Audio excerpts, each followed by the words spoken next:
Welcome back to The Explainer.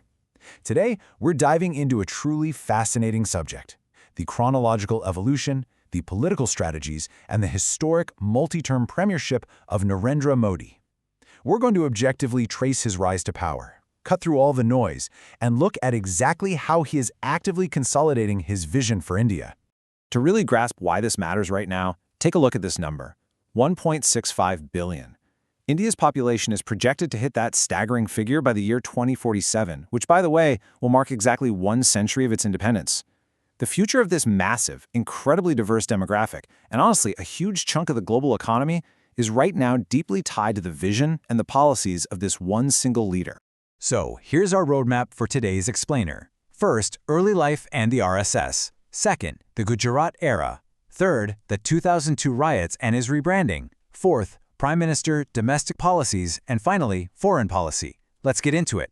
Starting with Section 1, Early Life and the RSS, from Vadnagar to the Bharatiya Janata Party.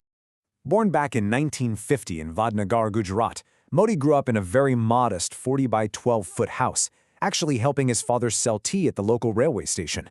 It is an incredibly humble beginning. Then, at 17, he made this profound personal choice to just leave home and travel across India, including spending time wandering the Himalayas. When he came back, he formally joined the RSS in 1971. Now, the RSS is a socio-cultural organization focused heavily on Hindu nationalism, and Modi really embraced their strict discipline. He eventually became a full-time pracharak, basically a dedicated campaigner. His organizational skills throughout the 70s and 80s were undeniable. That led him straight into the BJP, where he orchestrated some major electoral victories in Gujarat, eventually taking the oath as chief minister in 2001. Moving on to the next major chapter, Section 2, the Gujarat era, 13 years as chief minister. The crucial point here is how we actually measure this famous Gujarat model. On one hand, Modi completely championed privatization and small government. He launched these massive, vibrant Gujarat summits. The 2007 event alone secured a staggering $210 billion in real estate and investment deals. I mean, that earned the state top rankings for the ease of doing business. But take a look at the bottom row. A report from the London School of Economics, among other scholarly analyses, points out a bit of a reality check. While the state's GDP absolutely grew at an impressive 10%, this actually just matched the growth trajectory Gujarat was already on back in the 1990s, well before Modi took office.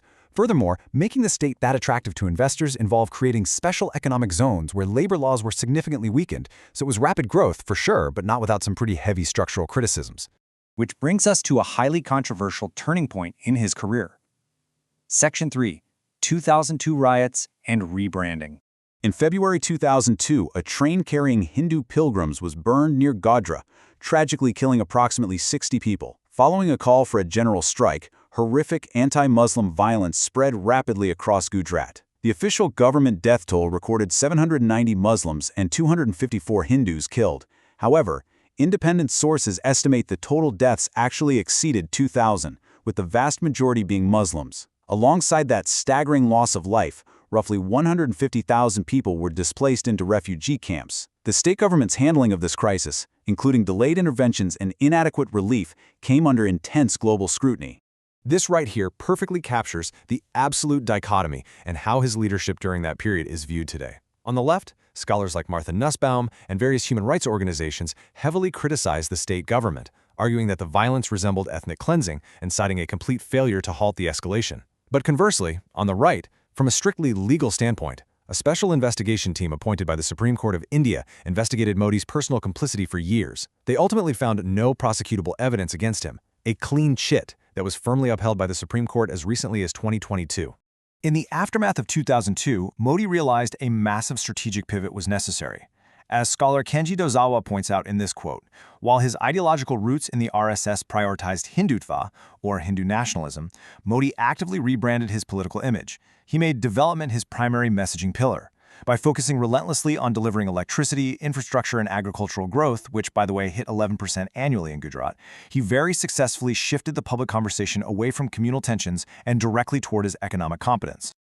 Okay, let's jump to Section 4, Prime Minister, domestic policies, moving to the national stage. Riding the promise of that Gujarat model, Modi's BJP absolutely swept to power in 2014, decisively defeating the long-dominant Indian National Congress. He secured re-election in 2019, and then did it again in 2024. Guys, this is a monumentally historic achievement. He is literally the first non-Congress leader to ever win 3 consecutive terms. In fact, the only other prime minister to achieve this was India's very first, Jawaharlal Nehru. Central to his current, third-term government is this core guiding philosophy, Viksit Bharat, which translates to Developed India. The administration's stated goal is to transform the nation into a $30 trillion fully developed economy by 2047. It's a grand, sweeping vision, but one that requires navigating some immense structural hurdles to ensure that growth actually reaches all 1.65 billion citizens we talked about earlier. To actually execute this, his administration leans heavily on a strategy of digital and financial inclusion. It's basically a 3-step playbook. First up, the PMJDI initiative allowed millions of unbanked citizens, mostly the rural poor, to open zero-balance bank accounts.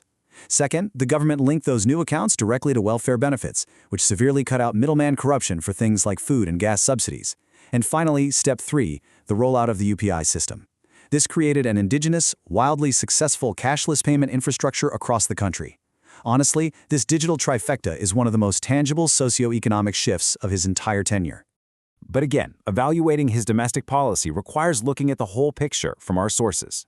On the achievements side, his push for a self-reliant India, massive infrastructural upgrades like outfitting 400 railway stations with Wi-Fi, and the aggressive repealing of obsolete laws are highly lauded by the market. However, independent observers and scholars point to serious domestic criticisms, measurable democratic backsliding, the normalization of what some term soft Hindutva that marginalizes minorities, and stubborn, deeply ingrained economic issues. We're talking high youth unemployment and a female workforce participation rate that remains very low by global standards. Finally, let's look outward. Section 5. Foreign Policy. Neighborhood First and Beyond. Right out of the gate in 2014 and again in 2024, Modi signaled a big shift by inviting leaders from neighboring South Asian countries to his swearing-in ceremonies. His Neighborhood First policy is designed to foster friendly relations on a non-reciprocal basis. What that means is India provides aid, like acting as a first responder during crises in Sri Lanka or building energy grids in Nepal, without demanding equal returns right away. The strategic subtext here is absolutely crucial. India is actively trying to maintain its sphere of influence and push back against China's massive economic footprint in the region. Though, as our sources point out, India definitely still struggles with trade deficit concerns with these very same neighbors. Furthermore, he didn't just look to his immediate borders. He took India's 1991 Look East policy and upgraded it to the Act East policy. This isn't just about trade, it's about multi-alignment.